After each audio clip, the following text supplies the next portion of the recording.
হলো ওইসব কথা চিন্তা ভাবনা করে মাথা ঠান্ডা রেখে সব কাজকর্ম করতে হবে, তাহলেই সমস্যার সমাধান হবে, নাহলে কিন্তু সমস্যার সমাধান হবে না। তো খালি পয়সা পয়সা পয়সা করলেই হবে না, আবার পয়সা ছাড়াও কিছু হয় না।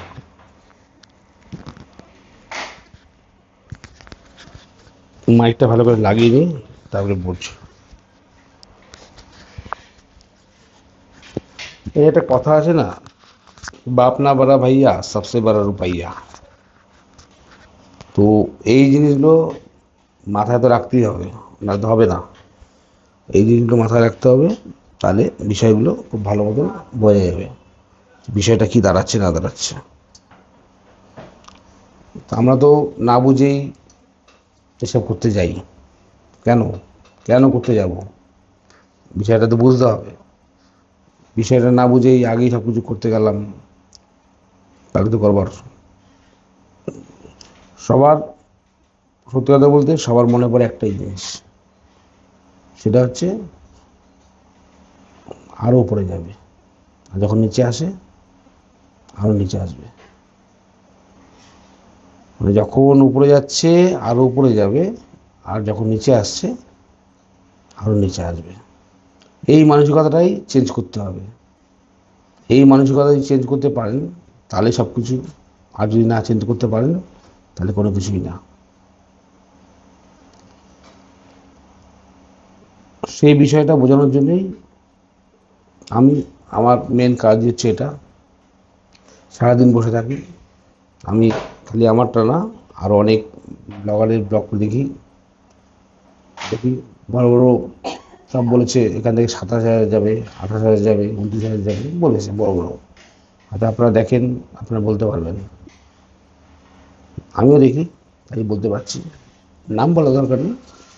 একটা কথা আছে না, সমাজদারও কো ইশারা কাফি হতি হ্যায়। ভাও, ভাও যা বলবে, ভাও যদি আপনি রিড করতে পারেন। ধরুন আপনি একটা কোনো একটা মিউচুয়াল ফান্ড বলুন বা স্টক বলুন, আপনি ধরেছেন, ঠিক আছে না? এবার ধরেছেন, তা ধরার পরে বললেন মেখে দিন, তাহলে ভালো হবে। স্টক ধরেছেন, আবার ঠান্ডাটা আবার পড়েছে, গরম এসে ঠান্ডাটা আবার চালু হয়ে গেছে, যে করার নেই, ঠোঁটটা ফেটে ফেটে যাচ্ছে। এবার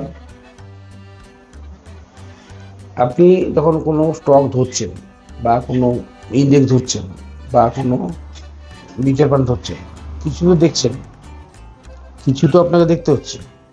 কিছু না দেখে তো আপনি সেটা করছেন না। সেটা কি?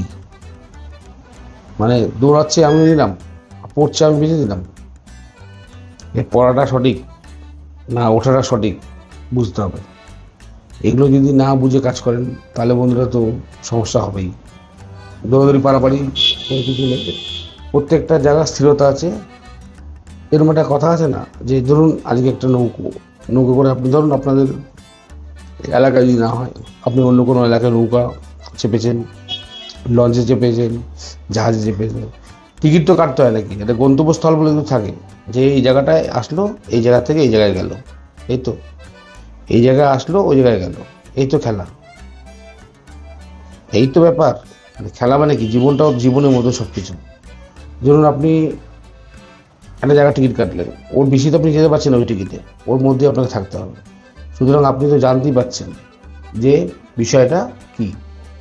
তা বিষয়টা হচ্ছে যে প্রত্যেকটা জিনিসের একটা গণ্ডি আছে। আপনি বললেন না যে ঘুরতে যাব, ধরুন আপনি ঘুরতে গেলেন কোথায়, একটা জায়গায় গেলেন যে আমি আগে ঘুরতে যাচ্ছি, ঠিক আছে না?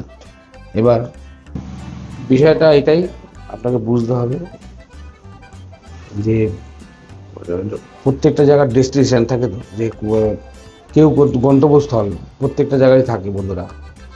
তো সব কিছুরই হিসাব সেরকম, জীবনের মতো সব কিছু এভাবে গুলিয়ে ফেললে হবে না, ওভাবে বুঝতে হবে, ওইভাবেই চলতে হবে। আপনি যদি মানে মাঝপথে ট্রেন জার্নি করেন, মানে ধরুন আপনি আমার বাড়ি থেকে বেরোচ্ছেন, আপনার থেকে 1.5 কিলোমিটার দূরে যদি যান আপনি, আপনার টোটো ভাড়া 10 টাকা। আর সিম্পলভাবে বুঝাচ্ছি, কিন্তু বুঝবেন জিনিসটা। আপনি মাঝপথে উঠলেন, আপনার কিন্তু 2 টাকা 3 টাকা নেবে না, আপনার কিন্তু 10 টাকাই নেবে। ঠিক আছে না বন্ধুরা? ব্যাপারটা আপনাদের ক্লিয়ার তো? মানে ব্যাপারটা বুঝবে সব কিছু জীবনের মতন। শুরুটা কোথা থেকে শুরু হয়েছে, কোথায় শেষ হলো, কোথায় শেষ হয়েছে, কোথায় শুরু হচ্ছে, ব্যাপারটা A to Z আপনাকে বুঝতে হবে। সিম্পল জিনিস, হাতি ঘোড়া কিছু না। তো আপনি যদি ওইভাবে যেতে চান, মাঝপথে সফর করতে চান, তো আপনার ব্যাপার, ওপেন ইউর চয়েস, একটা কথা থাকে না? তো আমি ওইভাবে করি না, আমি করতাম আগে, অনেক করেছি। মানে অধুরা কাম করে, অধুরা কাম মানে আগে ভিডিওর এটাই থাকবে, অধুরা কাম না করাই ভালো। দেখতে দেখতে সময় তো অনেক হয়ে গেল, 26টা বছর পার করে ফেললাম, চুল পেকে গেছে বুঝতে বুঝতে। এখনও শিখছি, শিখে যাচ্ছি, চলে যাচ্ছে। যাই হোক, খুব ভালো মতন যদি করতে পারেন, অনেক কিছু করা যায়, অনেক কিছু করা যায়। মানে ডিটেলসে অত, মানে ভেতরে বুঝতে পারছে, মানে ভেতরে অত ডিটেলস আমি বলতে পারছি না, কেন অনেক প্ল্যাটফর্ম আছে, অত ডিটেলসে আলোচনা করা যায় না। একটু আচ্ছা আসছে না কিন্তু, অত ডিটেলসে আলোচনা করা যায় না। তাও যাই হোক, হিংস দিচ্ছি, হিংসে আপনি বুঝবেন হিংসটা কী দিচ্ছি। ওই হিংসে আপনাকে বুঝতে হবে যে হ্যাঁ, বড় পয়সা ইনকাম করা যায়, বুঝে প্ল্যান করে কিছু চলা যায়। প্ল্যান যদি করতে পারেন, হয়, অবশ্যই হয়।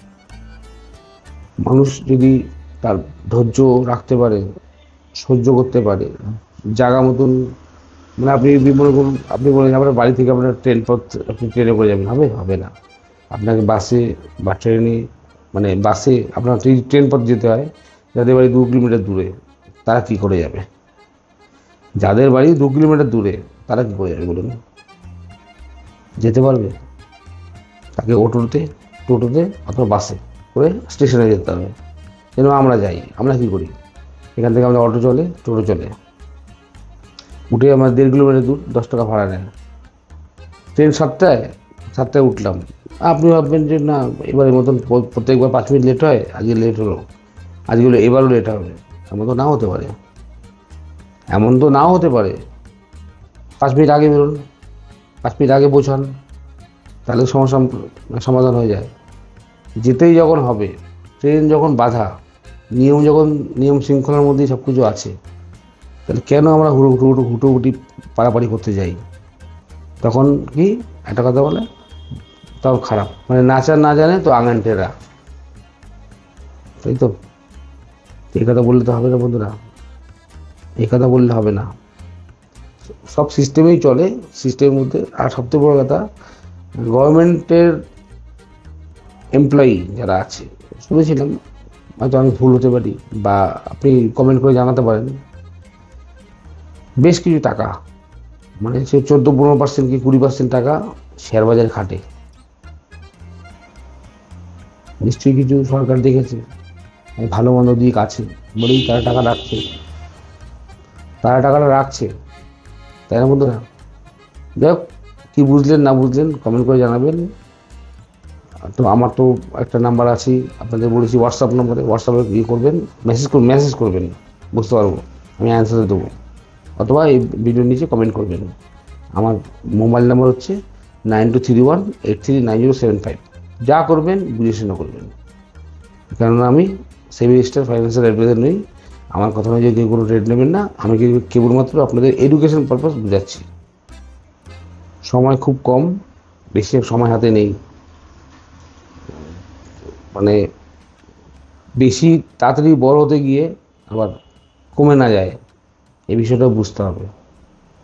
ঠিক আছে বন্ধুরা, খুব ভালো থাকবেন, সুস্থ থাকবেন বলে আপনারা বুঝতে পেরেছেন, এই আশা নিয়ে আজকের ভিডিওটা আমি বন্ধ করলাম। টাটা বন্ধুরা, সবাই ভালো থাকবেন, টাটা।